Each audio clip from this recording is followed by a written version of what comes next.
Alright, I'm not even really sure where to start. We'll start with the obvious. I have removed the torch garden. So this part of the tank is looking pretty bare at the minute. I've just got this torch down here, which is an Indo gold variant, and this torch here, which is the gold and green torch. Why did I remove the torch garden? Right, my original intentions a few weeks ago was actually to shut this tank down.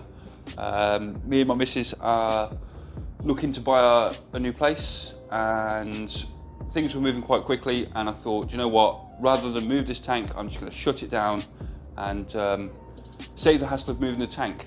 Given we haven't actually put an offer in on a house yet, I thought, you know what, I'm going to slow it down a little bit. I do really enjoy this tank, and yeah, it was a bit sad. I mean, I cut some of the corals up, some of the torch corals up, and it was a little bit depressing actually cutting them up, because I've grown them since little single heads, and watching them being cut up and selling them on wasn't the best feeling ever. So I've decided to hold out, not cut everything up, not frag everything and sell everything. So I am eventually going to fill this space back out, but not with torches. I will shut the tank down. I think I've probably three or 4 months I've got left in this tank, and I thought, you know what, I'm just going to use the time just to mess around with some stuff. I might start playing with some parameters and just use it as a testing base for the new setup, because when this tank's shut down, I'm not going to be using this tank again. I'll probably use it as a project tank, but I won't be actually using this 250 as my main display tank in a new place. So that is the basis behind removing the torch garden. I know it looks a bit crappy at the minute, but watch this space. This will actually look good eventually. So since I've given up the torch garden, I have been able to adjust the flow. Flow was pretty much dependent on the SPS at the top and the torches. I couldn't give the torches too much flow, and I was struggling to give the SPS at the top enough flow. But now the torch garden's gone, I've really ramped up the flow in there, and also the flow pattern as well. You'll probably see that I've removed one of the gyres. I did have a gyre either side. That one on the right hand side is still there. The one on the left I've removed. I have actually replaced them. Let me see if I can focus in on it. You can't really see it very well, but I've got two Seachay wave makers. I think they're the STC Extremes. And I think this side looks a little bit better for not having the flow. Sorry, I've not actually cleaned the glass in a few days. You can probably see it, all the algae on there, but never mind. The SPS, to be honest, has since I've upped that flow, has really started taking off. My alkalinity, I'm checking obviously with the alkalinity with the KH director down there. Where is it? There it is. Daily, and I'm increasing dosing daily at the minute, and I am actually struggling to keep up with the amount that I'm increasing. So much so that I think I've increased it about 10 mil per day over the last week. Just like 2 mil a day, 2 mil a day, 2 mil a day, and it's still actually dropping. It was 7.5 at the start of the week, and it is now 7. So I'm still increasing it as we speak. So I'll pop it up another 2 mil today, see how we're sitting tomorrow, and if we're still dropping, I'll increase it again. If it stayed at 7, that's great. I'll just increase it another 2 mil until we go back up to the 7.5, and I'll use 7.5 as my base DKH, which is what I like to keep it around 7.5 to 8 DKH. So yeah, the flow, I'm really liking the flow as well. Really liking these extreme Seachay Extreme pumps. They're pretty good pumps, to be fair, and they're near silent. They're not dead silent, but they're near silent, so I really can't complain. Let's talk about issues that I'm currently having in the tank. If you look down here, when I removed the torches, I found a nice little patch of Aptasia. I've got a couple down here, there's a couple in there, there's one here, and there's a couple in that Zoa garden as well that I need to address. I did have a copper band in this tank, and it was great at eating the Aptasia. I had it 2.5 months, and unfortunately it did die. Once all the Aptasia had gone, I started feeding mysis to try and get it to move on to mysis. It was eating mysis at the start when I first got the copper band, but then it started moving on to the Aptasia, cleared up all the Aptasia, which was great. But then once all the Aptasia had gone, it stopped eating, and unfortunately about 2 or 3 weeks after that, it did die. In that, when I was feeding all this mysis, my parameters got out of control. I think phosphates got up to about, what were they at? 0.18 or 0.16, and nitrates got up to about 20.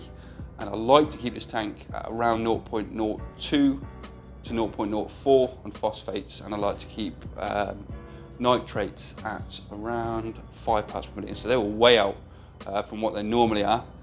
So I'm addressing that at the moment. I'm changing out the phosphate remover in the reactor every week at the minute, and just aggressively trying to reduce it. Aggressively, I say aggressively, I'm not trying to get it down to 0 as fast as possible, but over the last 2.5 weeks, I've got it down from 1.8, no, I'd say last 3 weeks, I've got it down from 0.18 down to 0.06. So it is going in the right direction.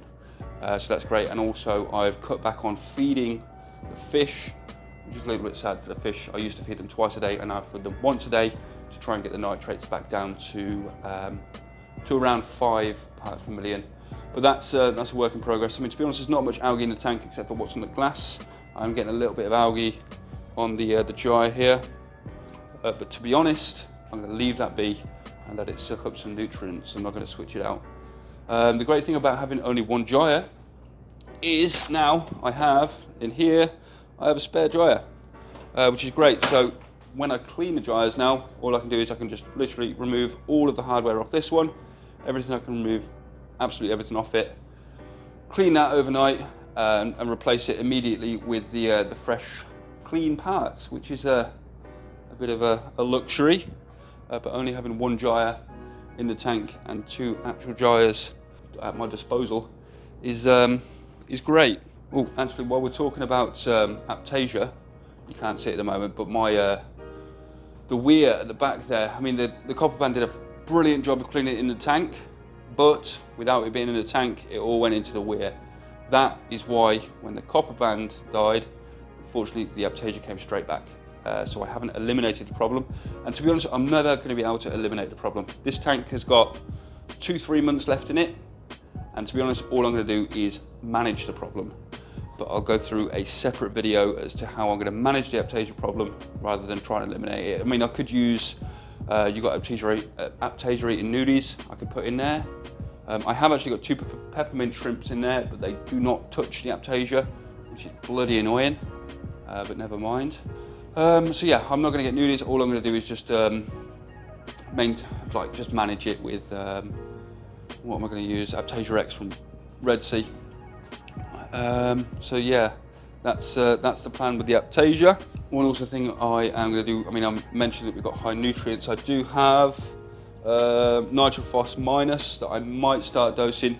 I'm in 2 minds with what to do. I mean, I don't want to do any massive upgrades on this tank because it will be shut down in about 2 or 3, maybe even 4 months.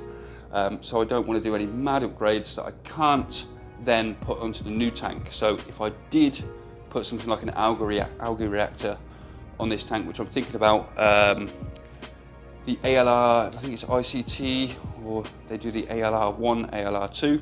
I'm thinking about getting an ALR2, which is massively oversized for this tank, but I'm going to future-proof it. So if I get a bigger tank, which I will be getting a bigger tank, the missus isn't going to be happy with it, but the tank that replaces this is going to be a bigger tank. So if I go for the ALR2, I'm in a position where I don't have to sell an ALR1 to buy an ALR2. So that's the plan. I mean, that's the only sort of future upgrades I've got for this tank. I mean, the GHL stack will have an additional ion director in there soon, whenever that gets released. That's why I've moved, that used to be in this area here, but I've moved it all over to this area, so I had enough room on top.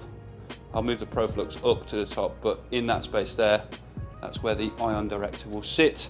That's already on pre-order, so that is an upgrade that's definitely happening. What else have I got to cover? I've written this down so I wouldn't forget. Oh, sump. Not much has changed in the sump, I'm not going to lie. I think I did an update about, maybe it was probably about 6 months ago to be fair. One thing I did switch out was the return pump. The return pump I had on this tank was a TMC return pump, and one day that just stopped working. Absolutely crap myself because the tank wasn't running and couldn't run because I don't have a spare one. A mate of mine thankfully had a spare return pump, so he actually drove over here. I was quarantining at the time because my partner had COVID, so he left it on my doorstep, which is an absolute legend. So I used the return pump, and I quickly ordered a Reef octopus. I'm not sure if you'll be able to see it, but there's a Reef octopus various S6 that I'm now using. One thing I have added to this tank, and this is a new addition because winter, windows are closed. I'm also working from home at the moment, and I'm working in the same room as this tank, so I've added a CO2 scrubber. It does an alright job of keeping the pH up. It doesn't do a brilliant job of keeping the pH up.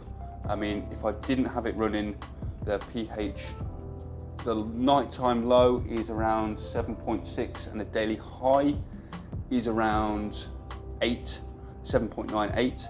When I am running it, the nighttime low is 7.9 and the daily high is 8.3, I think, 8.2, 8.3.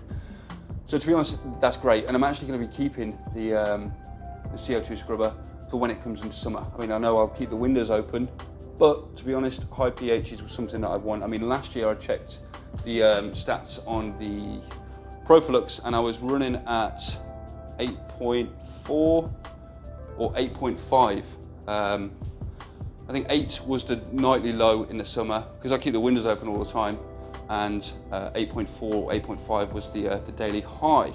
So I'm hoping to maintain high pH when I can start opening the windows as well. And it has been warm over here in the last few days. We had 2 really hot days and cracked the windows open and the pH rose about 0.3 more than it normally does, which is great. So opening the windows really does make a massive difference to the pH on this tank. What else did I want to cover? This is a bit of a sporadic video. I didn't think I'd have time to make a video today, and I was going to leave it until next week before I did an update. But the missus has just gone out. I've got half an hour to myself, so I thought, you know what, I'm just going to record something on a whim. So this isn't planned. I've just scribbled some stuff down that I wanted to say. What did I write? Future plans, future upgrades is what I was meant to say. There's nothing I'm really going to add to this tank. I'm potentially going to add the ALR2. Well, I'm thinking if I add an ALR2 to this tank, which is an Algae Reactor, has anyone run one externally? I'm thinking about running an ALR2 here and then feeding it back into the tank. I've actually got a manifold set up, so I can set it up on the return pump. But I was wondering if anyone's actually run one externally, because the sump is absolutely chock-a-block, and running it externally is the only way that I would be able to run it. And if it's not possible, it's not possible. I will start using the nitrophos minus. If it is possible, that's great. I can have an Algae Reactor on there. That will also help with pH because I'd run it anti-cycle. So I'd run the lights on the Algae Reactor at night when the tank lights are off, and then when the tank lights are on, I would run turn the reactor lights off. So that would also help with pH, the nightly low on the pH side of things. So that's an idea. Ion Director, as I've mentioned, that's going to go in there, but we're waiting for that to be ready. And that's about it. I've thought about using this space in here. I mean, this is a bit of a dead space here, so I'm thinking about maybe having like an iPad or some sort of tablet in there to show what the tank's running. That'd be really nice when I'm running the Ion Director as well, because it does daily tests on nutrients. The only thing it doesn't do is phosphates. So it will test my nitrates, I can't even remember what it tests now. Calcium, magnesium, potassium, and it'd be nice to have like the KH Director and the Ion Director results all on there, so I can see it on a daily basis without having to log into it on my phone and also when I'm taking photos of the tank, you can literally see what it will be like. I'll just zoom in and that'll be my daily test. So yeah, that's an idea. Other than that, there is nothing else going on. I'm open to suggestions on to what to do with this area. I've got a few A-cams down there only because they were sat on the sandbed, and I thought, you know what, I might as well use the space. This coral here actually fell off this part here. I'm guessing a snail got under it. I didn't glue it on very well because when I had it, it was about that big, and now it's obviously grown. It's some sort of Montipora. Yeah, so I'm open to suggestions as to what I put in this area here to replace the torch garden. I'm not really sure what to do with it. It gets good light flow. You can see, I mean, the way the torches are moving.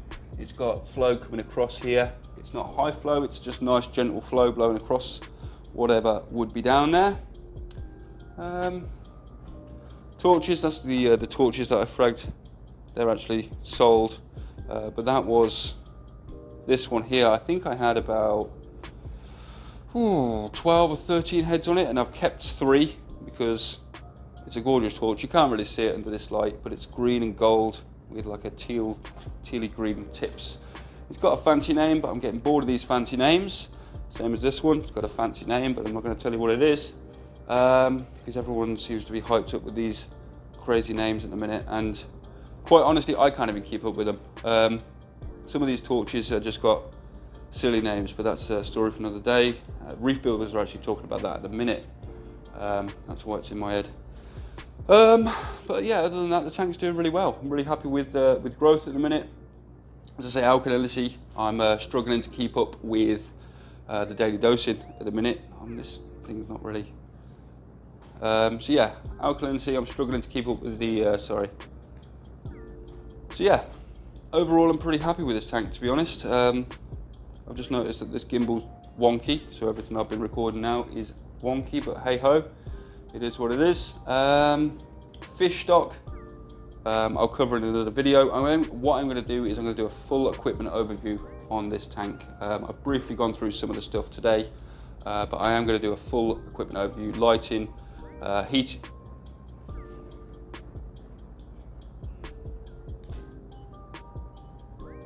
So yeah, future videos, I'm going to do, I've got a few future videos in the pipeline, mainly to do with the equipment that I'm running, and I'm getting a lot of questions and a lot of requests to do an equipment overview. I'm not sure whether to break it down into a few different videos, such as like filtration, lighting, flow, extras like the GHL stack, or if you just want it in one long, say, half-an-hour video of me just going through from top to bottom, lighting, fans, filtration, everything.